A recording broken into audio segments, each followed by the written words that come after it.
চট্টগ্রাম বন্দরে শ্রমিকদের ডাকা অনির্দিষ্ট কর্মবিরতির মধ্যে বৃহস্পতিবার সকাল 10:30টার দিকে চট্টগ্রাম বন্দরের 4 নম্বর জেটি গেট দিয়ে নৌ পরিবহন উপদেষ্টার গাড়িবহর চট্টগ্রাম কাস্টমস মোড়ে পৌঁছানোর সঙ্গে সঙ্গে আশপাশ থেকে আন্দোলনরত শ্রমিক কর্মচারীরা বেরিয়ে আসেন। তারা স্লোগান দিতে দিতে গাড়িবহর আটকে দেন। পরে গাড়ি থেকে নেমে উপদেষ্টা শ্রমিক নেতাদের সঙ্গে কথা বলেন, জড়িয়ে ধরেন তাদের। এরপর আইনশৃঙ্খলা রক্ষাকারী বাহিনী নিরাপত্তা বেষ্টনীর মধ্য দিয়ে বন্দর ভবনে প্রবেশ করেন উপদেষ্টা।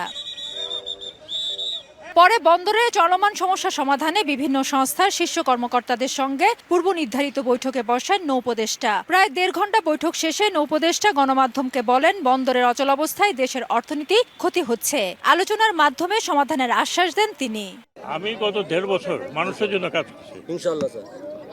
বুঝতে পারছেন? আমি কোনো উইকেন্ডে আমার বাড়িতে ছিলাম না।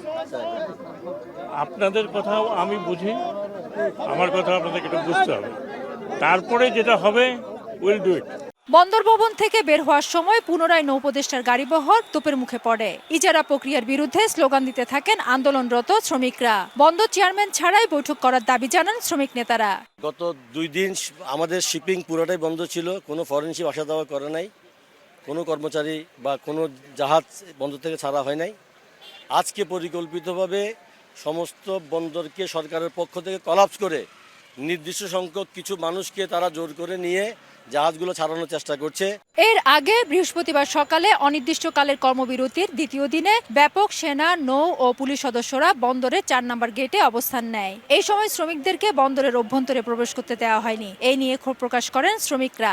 আমরা এখান থেকে সরকারকে এবং কর্তৃপক্ষকে একটা মেসেজ দিতে চাই, এই চট্টগ্রাম বন্দরকে শ্রমিক কর্মচারীর শরীরে 1 ফোঁটা রক্ত থাকতে এই চট্টগ্রাম বন্দরকে আমরা প্রাইভেটাইজেশনের হাত থেকে রক্ষা করবো ইনশাআল্লাহ। চট্টগ্রাম বন্দর রক্ষা সংগ্রাম পরিষদের ডাকা অনির্দিষ্টকালের কর্মবিরতিতে পুরোপুরি বন্ধ আছে চট্টগ্রাম বন্দরের সব ধরনের অপারেশনাল কার্যক্রম। বহির্নোঙর থেকে বন্দরের জেটিতে জাহাজ আসা যাওয়া বন্ধ হয়ে গেছে। জেটিতে আটকে আছে পণ্য খালাসের জন্য আসা জাহাজও।